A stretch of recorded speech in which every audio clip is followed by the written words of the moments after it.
হঠাৎ করে আমার শাশুড়ি আম্মা বলতেছে বাসায় নাকি তার একটুও ভালো লাগছে না, তাই হচ্ছে আজকে ওনাকে নিয়ে ঘুরতে চলে গেলাম। হ্যালো ভিউয়ার্স, আসসালামু আলাইকুম সবাইকে, শুভরাত্রি। যেহেতু হচ্ছে রাতে আমি ভয়েসটা দিচ্ছি, আপনারা সবাই কেমন আছেন? সারাদিনের একটা ব্লগ ভিডিও আপনাদের সঙ্গে রাতে হচ্ছে শেয়ার, আশা করছি আপনাদের কাছে ভালো লাগবে। আর যদি ভালো লেগে থাকে অবশ্যই পুরো ভিডিওটা দেখে একটু লাইক কমেন্টস করবেন।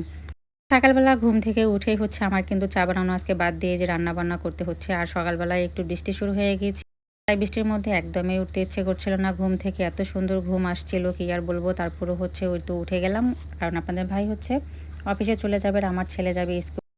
কাল রাতে হচ্ছে এই মাছ নিয়ে আসছিল বাজার থেকে। মাছটা হচ্ছে ওরকমই আমি ফ্রিজে রেখে দিয়েছিলাম, এরপর নামিয়ে হচ্ছে পিস পিস করে অবশ্য নিয়ে আসছে। তো তাড়াতাড়ি হচ্ছে একটু এই তো ঝোল ঝোল করে রান্না করে দিলাম, আর সঙ্গে হচ্ছে একটু সবজি কেটে রান্না করে দিলাম, মিক্সড সবজি। মাছটা রান্না করতে কিন্তু আমার একদমই সময় লাগে না, তাড়াতাড়ি হয়ে যায়। তো মাছটা বসিয়ে দিয়ে হচ্ছে এদিক দিয়ে সবজিটা কেটে রেডি করে নিয়েছি। আর এরপরে হচ্ছে ওরা চলে যাওয়ার পরে আবার একটু ডাল বসিয়ে দিলাম, কারণ আমার মেয়ে হচ্ছে 2 দিন ধরে ডাল খায়নি, তাই ও বারবার বলতেছিল আম্মু আমার জন্য তুমি ডাল রান্না করে দিবা।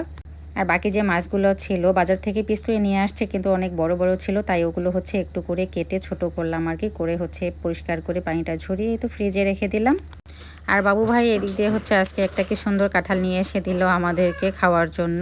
তো এরপর হচ্ছে ডাল রান্না করার পর আমরা সবাই মিলে তো খাওয়া দাওয়া করে রেডি হয়ে চলে গেলাম। আমার শাশুড়ি আম্মাকেও রেডি করে নিলাম। রাস্তায় যাচ্ছে, যাওয়ার পথে দেখি সবাই গ্রামে হচ্ছে এই সিন্ডা শুকানো নিয়ে ব্যস্ত। আর এখন যেহেতু গ্রামে সবাই কিন্তু হচ্ছে পাট পরিষ্কার করতেছে, পাট থেকে কিন্তু হচ্ছে এই সিন্ডাটা হয়।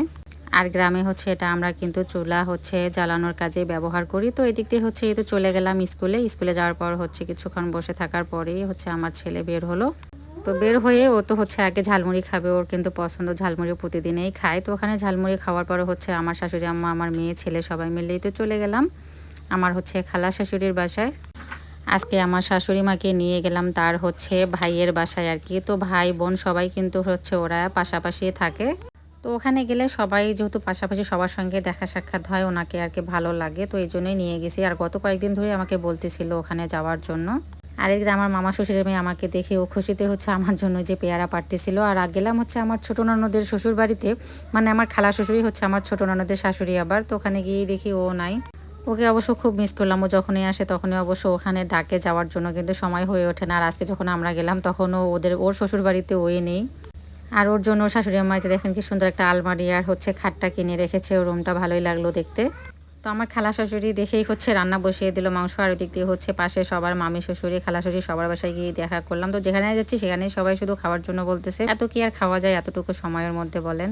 তো তারপরে যেখানে যতটুকু পেয়েছি আর কি খাওয়া দাওয়া শেষ করে তো বাসায় আসার উদ্দেশ্যে বের হলাম। আর আমি যে নকশি কাঁথাটা সেলাই করতেছি এর সুতা খুঁজেই পাচ্ছিলাম না, তাই এখানে একটু দোকানে খোঁজ করে যাই হোক পেয়ে গেলাম। তো এখানে আবার পাশে আমার মেয়ে আইসক্রিম দেখেও তো আইসক্রিম খাবার, যেহেতু প্রচণ্ড গরম ছিল। আজকের ভিডিওটা এই পর্যন্ত, আপনাদের কাছে কেমন লাগলো অবশ্যই একটু কমেন্টস করবেন। ভালো থাকবেন, সুস্থ থাকবেন, আল্লাহ হাফেজ।